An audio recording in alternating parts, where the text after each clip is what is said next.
And you've really been a huge inspiration to me, you know, for my growing career in the theater and film industry here. And I'd really love it if you would sing with me. Ooh. Are you good? Let's find out. What do you want to sing? All I ask of you. Oh, jeez. I can take either. Listen, hold on a second. I'm the boy.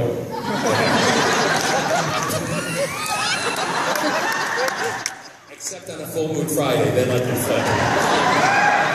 Come on.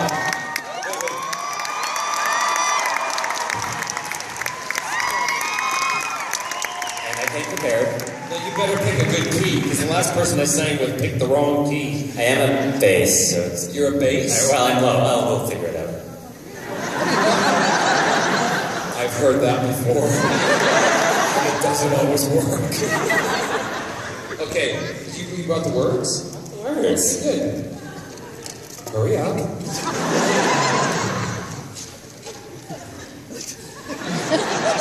Are you going to start? Is it big enough?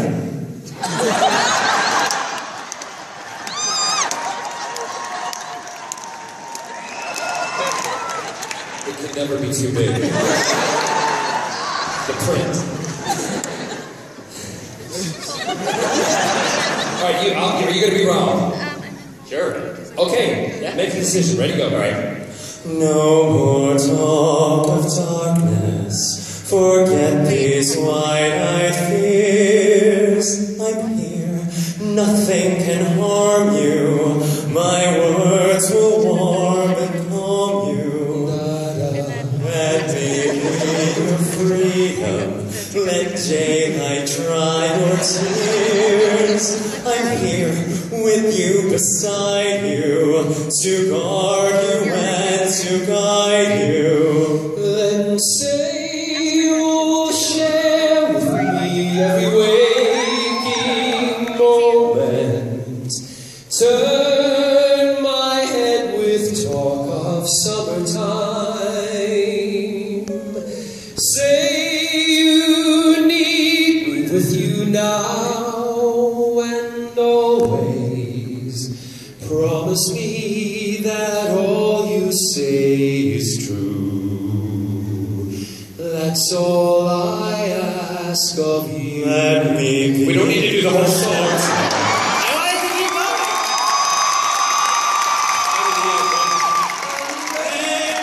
Anywhere you go, let me go. Jesus, no way.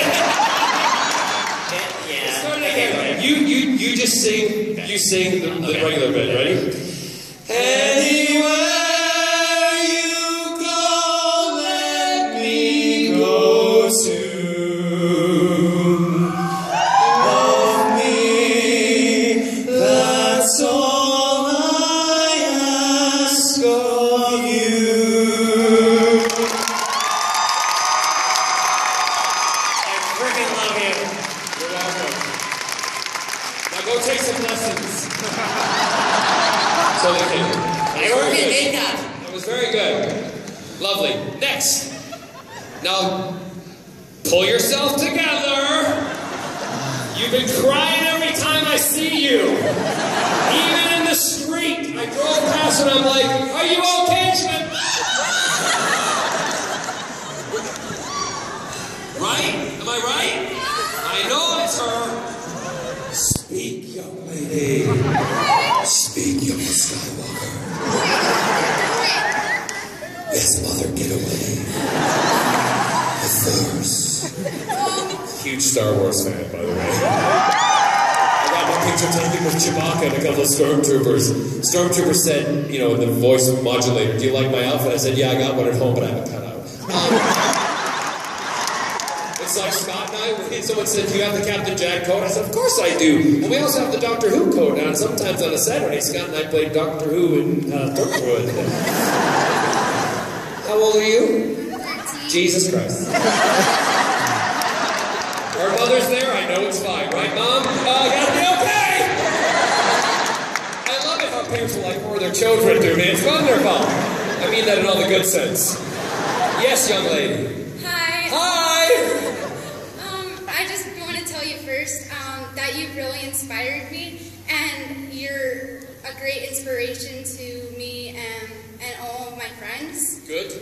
But I have two things I wanted to ask. The first one was, could I have a hug? And the second one was, I was wondering if you could record yourself for like an alarm or... I'll do the hug.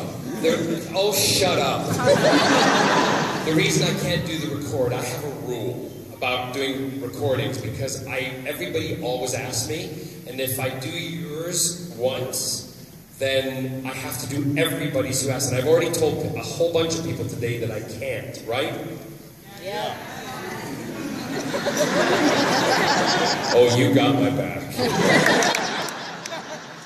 Give me your phone.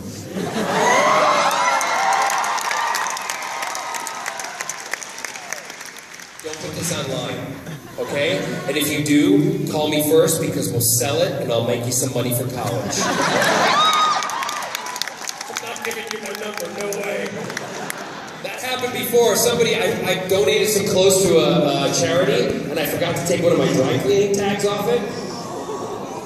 2,000 phone calls in the course of 30 seconds. It shut the switchboard down in the hotel because it was the hotel's number. Do you think I'm stupid? Oh, it's gone off. What's happened? You're out of battery. Your battery's not dead. Oh, no, you don't. I like you. You're smart, too. Pretty smart. Okay, ready? No one's saying it. Ready? What's your name again, sweetheart? Maria. How do you solve a problem like Maria? How do you catch a cloud and pin it down? How do you find a word that bends Maria? A flipperty jumping on the middle of a whiskey cloud. That's your wake-up call. Ready? Maria, Maria, get up! Get up! Wake up! The hills are not alive! They're on fire! Get up before your mother comes up and smacks you! Get up now! Stop. There's your wake-up call.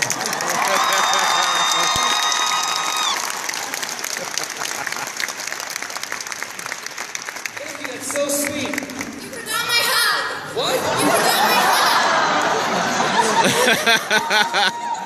Come here. Oh my goodness. Here. Thank you for the chocolate. I was trying to do a joke there, and then I forgot your hug. Yes, next. Mom. No, I'm not going to do it to you. A hug, by the way. No, what? Yes. What can I do?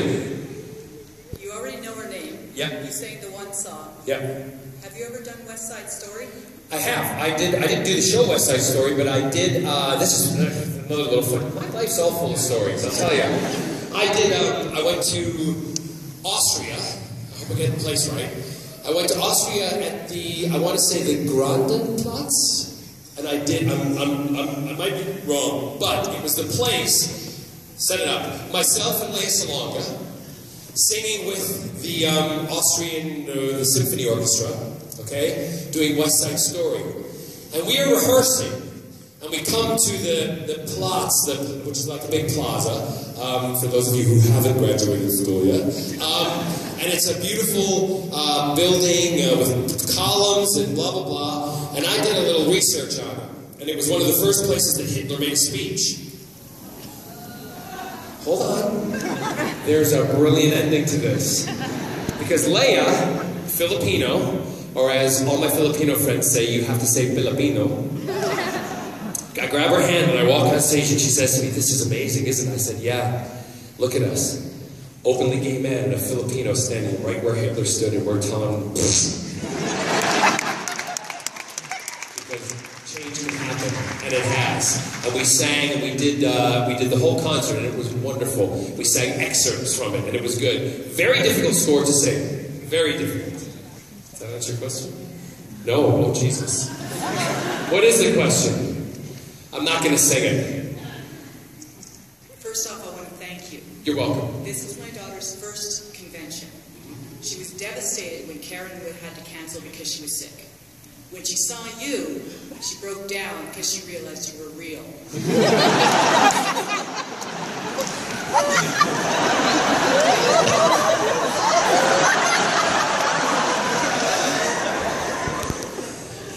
the morning when I go to the bathroom, you know I'm real. That's what Scott says every morning. He's like, oh my God, if your fans could see or smell it now. You are so real. But you took the time to comfort her and to reach out to her as a human being. And for that, as a mother, I want to say thank you so much from the bottom of my heart. And I would only want to ask one thing. Can you just sing maybe 3 lines? And I think you know the song I'm talking about, In West Side Story. Maria. And by the way, your phone was taking 3 pictures of your breasts there while you were standing. You're pretty damn good breasts. How much do they weigh? 9 pounds. 9 pounds! Maria, I just met a girl named Maria, and suddenly I found, that's all I know because the words were all in front of me when I did the concert. Maria, sing loud and the music's playing, sing soft and somebody like praying. That's enough. Yes? Thank you. Stop praying! Rocketeer! Yeah! Awesome. You might be able to fly through the sky, but you can't hold a microphone. I don't know how to handle these. Okay. Wait, somebody, oh, the gentleman. There you go. So, first of all, I hope you enjoyed your fabulous bombs that we dropped off to you yesterday. Yes, I did. My rainbow bombs. And you gotta use those to throw at the politicians you were speaking about. Yeah, are you kidding? Are you kidding? Walk into a place and throw a rainbow bomb at somebody? I'll be in jail.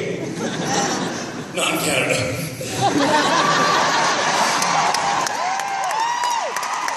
What he's talking about, has that episode aired?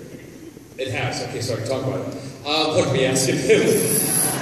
There's one bit in the show where Malcolm throws some bombs down and they explode, and he's supposed to smoke, and he disappears.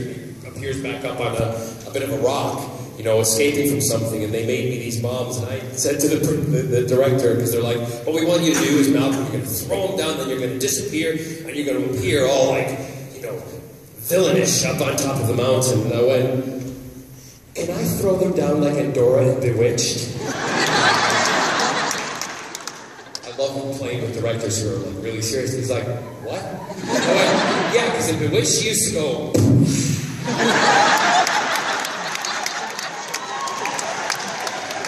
while he was looking at me going, are you crazy? I went, and then I can go. Meanwhile, the crew are like looking at me like, Barrowman. So, I'm like, I'm kidding, I'm joking. Actually, I'm not. So I did do a take right through that. But they made me these rainbow ones, which were all rainbow colored. Yes, anyway. So, the question is, my rocket pack is missing something. It's missing gum. And I need the gum on the back of my rocket pack. Would you be the one to put the gum on my back? I don't know if this is a trick. Do I have to chew it? Better. I don't know where this is going. I'm lost. Really? My girlfriend was going to do it. Your girlfriend was going to chew your gum and put it in your pack. On the back. You don't see the movie. I honestly only know the Rocketeer from the comics. I don't know the movie. No, what? So tell me. In the movie, he had his girlfriend put gum on the pack, and then later on it was actually sealing the hole, or else he would have blown up and died. Okay, give me some gum. But I'm not putting it on the hole you think I'm putting it on.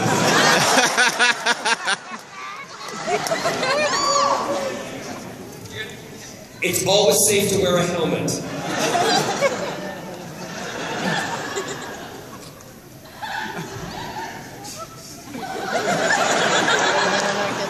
I'm chewing as fast as I can. Side chewing.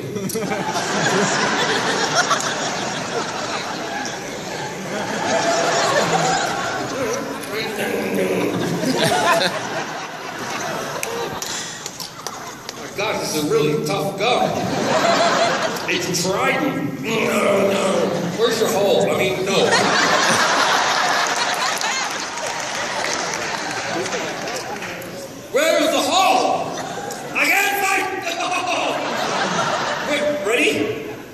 It's right there. It's on!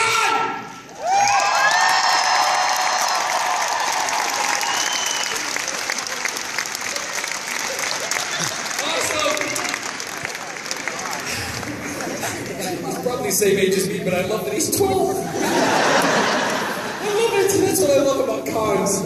Great. Now you can sell that gum because it's got my DNA in it, and a lot of women I know want it. And some men. Here, have some gum.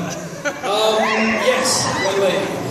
Hi, I'm mostly familiar with your musical theater style in West End, what you were doing in San Diego. Where I went to the university. Yes. I'm actually from San Diego, so I'm familiar with it. Hi. You were talking earlier about being a fanboy. When you decide to do a project, something like Anything Goes, or the review that you did with Carol Burnett, which was so funny, or even, being the Arian and the producers, what is it that makes you choose doing whatever project is coming up next, like a musical or whatever? I'm asked. I'm asked, and then I think about, am I going to have fun doing it? And, for instance, I'll just give you some examples. The reason I did a show in the UK called Dancing on Ice, a reality show where I learned how to ice skate with a Russian Olympic skater, Olga Sharatenko. And I did that because Torval and Dean came and asked if I would like to be taught how to ice skate by Torval and Dean. So you go, yeah, okay. That's like David Beckham coming to you and saying, I want to show you how to wear underwear. I'm in. So, the producers, Mel Brooks, they all came to see me in Anything Goes, and they knew my work, and they said, we'd love you to be in this movie. Susan Stroman, who was the director, and also the director and choreographer in the West End, and on Broadway, she knew my work, and she said, I want you to be the lead tenor, as they call him. So I donned the blonde hair, got bleached blonde, and went to New York City for 2.5 weeks, and blondes have more fun, I'm sorry.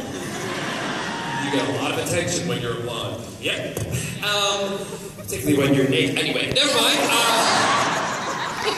One funny story, we went on Skype, all the boys, we were all blonde and looking gorgeous and in the outfits and all the stuff, and, we didn't realize we're sitting on Skype and we're talking to people, and I just went, you guys, we have to turn this off now. Because we're randomly calling people and we're all sitting there in these outfits. I said, this doesn't look good. Not at all. Turn the goddamn camera off. Mel Brooks was like, turn it off! So all the shows I have to have a good time. I have to have a lot of fun in doing what I do, and that's what helps me choose the roles. And also the passion of the other people who are involved, like Arrow. They called me, and Andrew Kreisberg, and Greg Berlanti, and Mark Guggenheim, the producers. When they spoke to me, they told me about the story. They told me everything. And when they finished telling me, they said, we don't think you're going to accept this job, John, but we just really wanted you to know we wanted you to do it. And I said, guys, you've just spoken with the same passion that all of the team, when I spoke to them about Doctor Who and Captain Jack, exactly the same passion. And if that's what you have, I want to be part of it. So that's what leads me to a role. I've done jobs for a vast amount of money, and I've done it for the smallest amount of money. But I've done it because I want to do it. And that's the most important reason why I do the work that I do. And probably why I'm not, like, skyrocketingly famous, but I'm proud of my career. I'm proud of what I do. And you guys seem to like it, so I just continue to do it. What? Say what? Who said that you are not Oh, no, you know what I mean. You know what I mean. You know what I mean. I am famous. I'm just trying to be humble bumble. Yes. You guys can come closer to the mic. Yeah, go ahead. Hurry up, we got 10 minutes. I know. I'm sorry. I'm just asking this question because my wife is lazy. Where's your wife? Where is she? Jocelyn, the one with the dog. Where? Oh, yeah. Read my lips, honey. Don't give him anything for a month.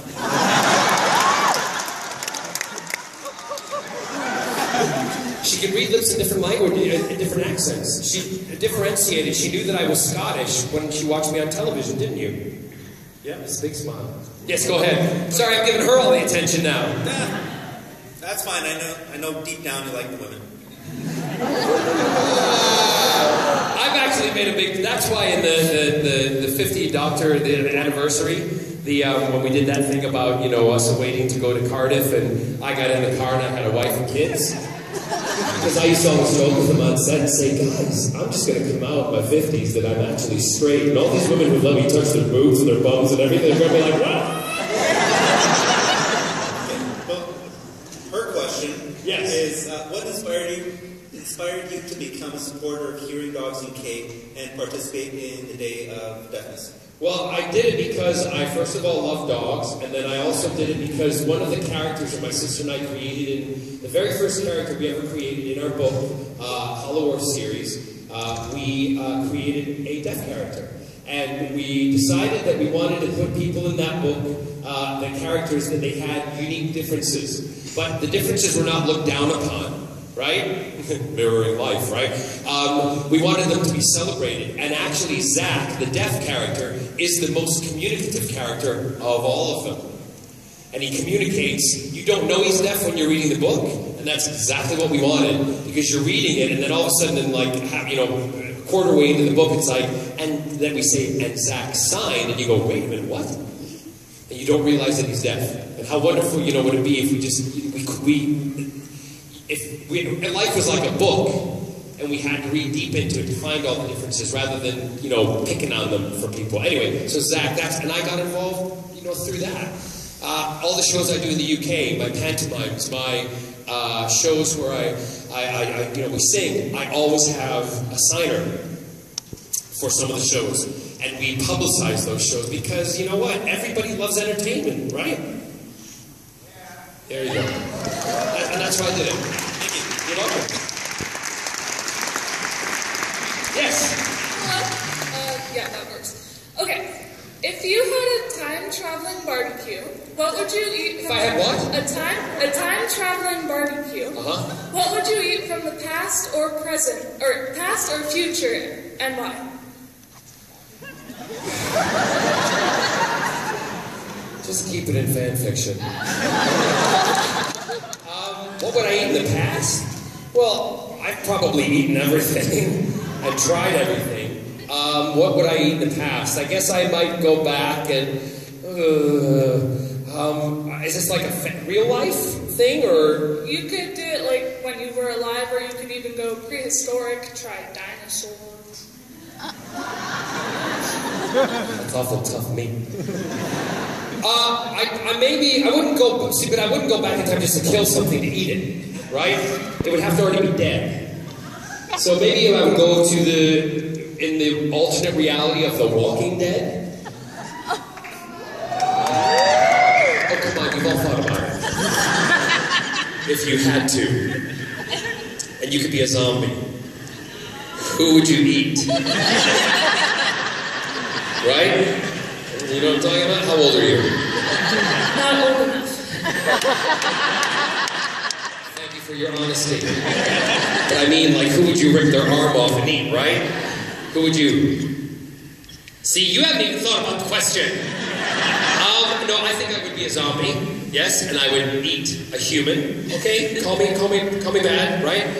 But then I would, in the future, I'd want to go into the future and try a hybrid,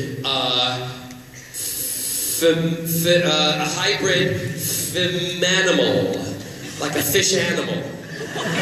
Because you know in the future it's all going to be amalgamated into one, and it's going to be a pill, right? So I'd go into the future and try that. Is that a good answer? Yeah, thank you. You're welcome. John Barrowman's a cannibal.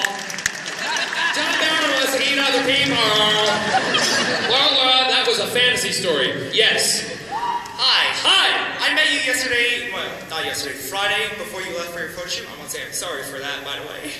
I just have a question. Yes. Me and my friend Connor, we're actors, like at 17 though, so we're not out of high school yet. Do you have any tips for us? And, work hard. And I have a question here from my friend Andrew. Okay, go ahead. Can I read it? Get a bigger font. Okay, ask your question. It's pretty good, especially controlling it. Don't send any pictures of yourself. Full-on personnel. Wait, what is it? Is it that one? Oh, so you haven't got it on the right page. Mention it's my birthday and if he can take a selfie with him. I can't do selfies. Really?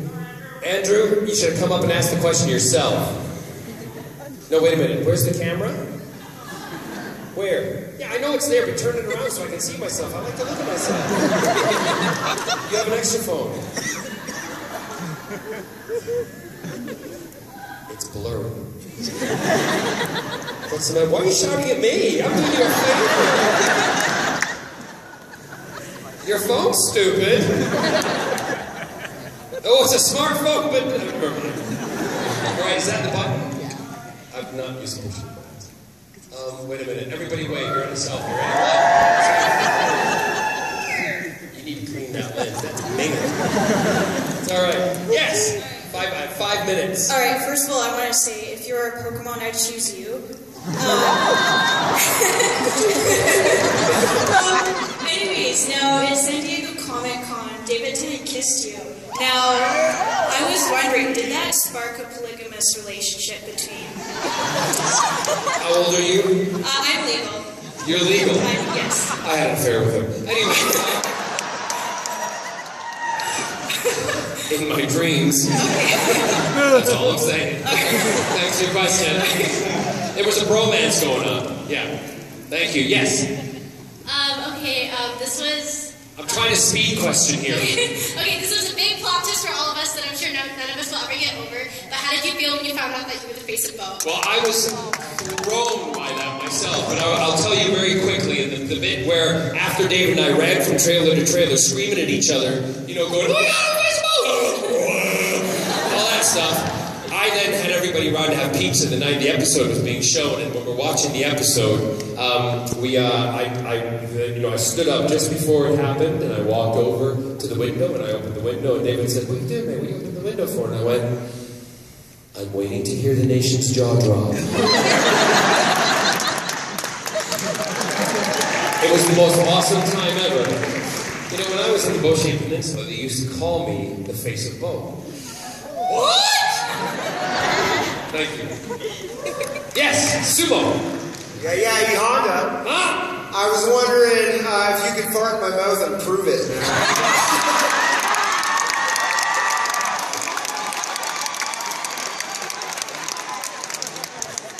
For those of you who don't know, we were filming late one night, and Emily, myself, and David on Arrow, and also Stephen was there. Stephen had a lot of dialogue to say. The rest of us were having a lot of fun. And as the night moves on, you start talking about flatulence, right? And I am particularly proud my farts don't smell. They don't. I don't know why. Shut up. So we're doing the scene, and we had this conversation, and we're doing it, and all of a sudden Steve just turns and he goes, fart in my mouth and prove it.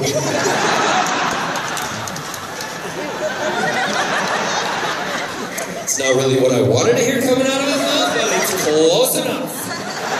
So we all have a laugh, and then we're doing the sequence, and Steven's doing all of his dialogue, and there's me standing, there's Emily, and there's David, and we're standing there, and all of a sudden we're trying to compose ourselves, because Steven's got a lot to say, and then all of a sudden I hear this coming from around me. Fart my mouth. Perfect. Fart my mouth. Perfect.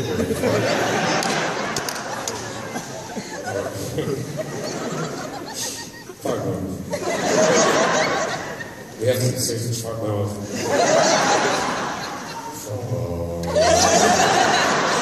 Could not hold it together. Poor Stephen. And I'm actually doing this going.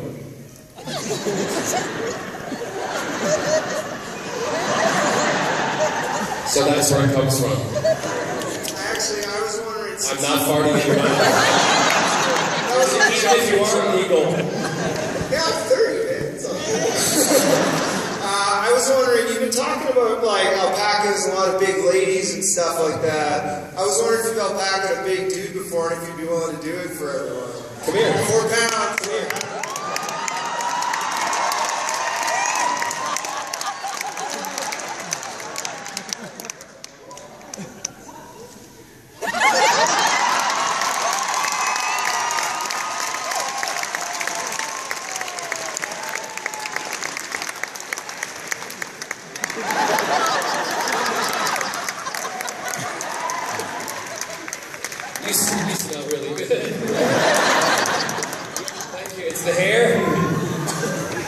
careful stepping down that nothing falls out.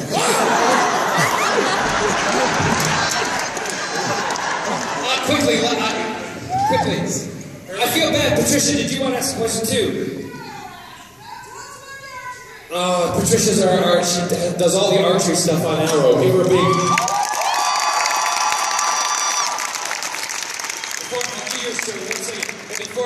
The first time that we, I love winding her up because she'll say, now when you do it, make sure your arm is slightly bent to the front. When you pull it back, you got your 3 fingers here, and you pull it by the side of your mouth, and you just hold it, right? So you're like that, right? Shoulders down, right? No, hold on a second. Can you hear me still? So she say, shoulders down, then I said, no, Patricia, I don't want to do it that way. I want to do it like Hunger Games ago.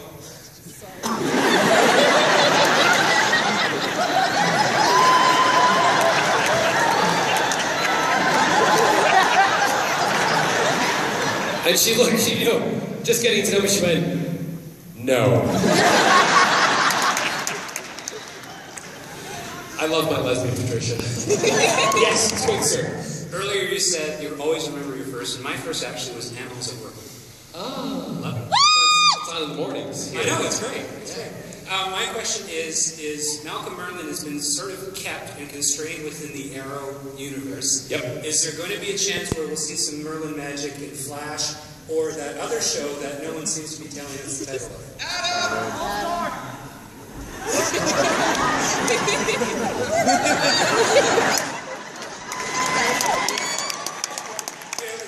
Just you and me, between friends.